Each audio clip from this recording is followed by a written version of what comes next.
Tão importante quanto entender as promessas de Donald Trump, as propostas que ele fez durante a campanha, é entender também os dados que saíram das urnas, através do voto dos americanos, da presença dos americanos para ir votar neste 5 de novembro. Por isso, a nossa equipe de internacional, junto com o nosso analista Lorival Santana e a nossa querida companheira analista de economia da CNN, Thaís Herédia, foram preparados gráficos, foram preparadas ilustrações sobre como votaram os americanos nessa disputa que sabemos foi tão apertada. E eu começo, Lorival, com você falando sobre o voto por gênero, não é isso? Boa noite.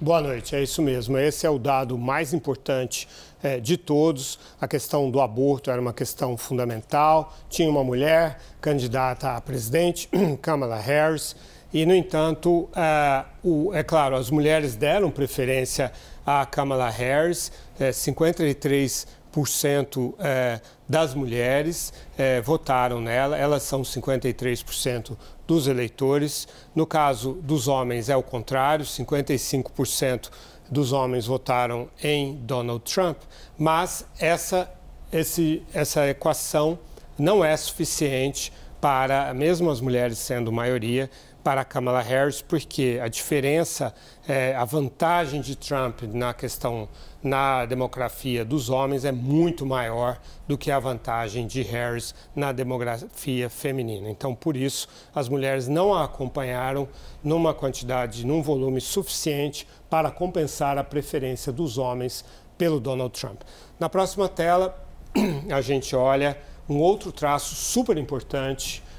Há muitos anos já nas eleições americanas, quem mora dentro das cidades prefere os democratas, quem mora no meio rural e nas cidades pequenas prefere os republicanos, e por isso quem mora nos subúrbios, que tem um significado diferente do que tem no Brasil. Subúrbios são áreas de classe média alta, ao redor das cidades e que abrigam a maioria dos americanos, 51% dos eleitores. E foi aí que o Donald Trump teve a sua vitória decisiva. Por quê? Porque esperava-se que, com a questão do aborto e das preocupações com a democracia, essa população, que muitas vezes é uma população de nível de instrução, de ensino mais alto, levaria mais votos para Kamala Harris numa proporção maior. Aconteceu exatamente o contrário. O Trump venceu nos subúrbios de maneira geral. É claro que em alguns subúrbios bem importantes a Harris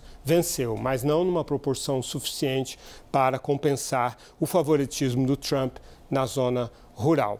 Esse favoritismo do Trump, Lorival, na zona rural, ele já era esperado, mas nessa magnitude de 60 contra 30? Sim, já era esperado nessa magnitude. A grande surpresa, ou o grande definidor dessa eleição, são os votos das pessoas que moram nos subúrbios. Os democratas trabalharam intensamente para conquistar esse voto, mas não conseguiram, e aí provavelmente está uma das chaves da derrota de Kamala Harris. E o que a gente pode assinalar aqui, Lorival, o que faltou para os democratas convencerem os americanos dos subúrbios? O alto custo de vida. O alto custo de vida foi o fator determinante dessa eleição. A inflação está muito baixa, 2,1%, mas ela está estacionada, os preços dos alimentos e da saúde e da moradia estão estacionados num patamar muito alto, quando houve um recorde de inflação de 9% em junho e julho de 2022. E a sensação de experimentar uma inflação também é uma coisa que os americanos não viviam, né? E é uma coisa traumática, a gente bem sabe disso. E por mais que a inflação tenha voltado para perto da meta, os preços não caíram e a percepção do aumento do custo de vida é real. Exatamente, não houve deflação. Então os preços estão altos. As pessoas estão com dificuldade, os mais pobres estão com dificuldade de comprar comida. O Márcio Gomes mostrou isso ontem em reportagem na periferia de Washington, pessoas passando fome no país mais rico do mundo. Bom, vamos olhar então para a próxima tela, em que a gente tem um outro traço demográfico fundamental. Tudo isso é boca de urna da CNN. Eleitores entrando ou saindo da votação, isso não só ontem, mas no decorrer dos últimos dias, já que houve muita votação antecipada também.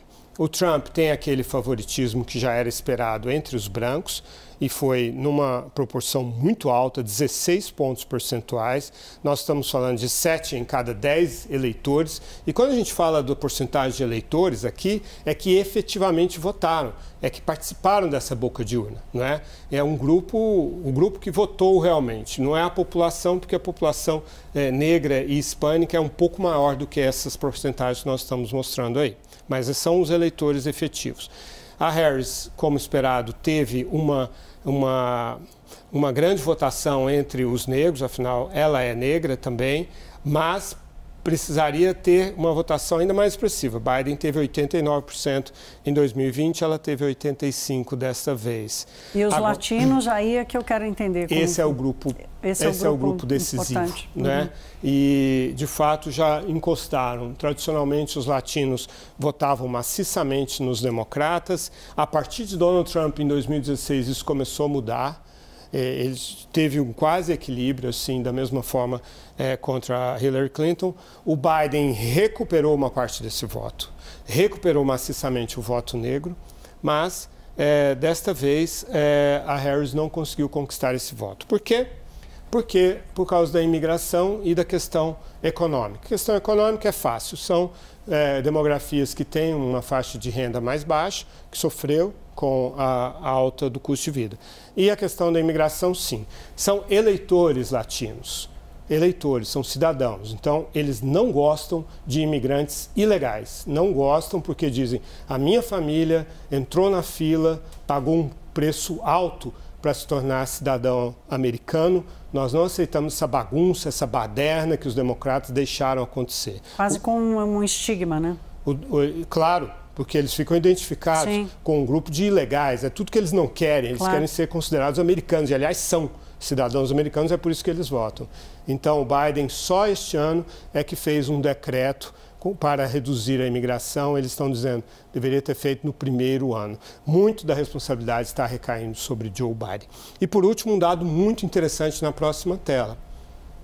Os judeus, que não são uma parcela significativa dos eleitores, são apenas 2%, votaram maciçamente em Kamala Harris. Quando você olha para os dados da questão de Israel, aqueles que apoiam incondicionalmente Israel votaram maciçamente, aquelas pessoas, eleitores em geral, votaram maciçamente em Trump. Aqueles que acharam que os Estados Unidos não deveriam continuar ajudando militarmente Israel por causa da condução da guerra, votaram maciçamente na Kamala Harris. Mas essas pessoas não são judias. São dos outros aspectos da sociedade que têm opiniões, ideologias, visões de política externa e de outras questões, mas não é uma questão étnica e nem uma questão religiosa. Os judeus continuam sendo liberais e continuam sendo democratas nos Estados Unidos.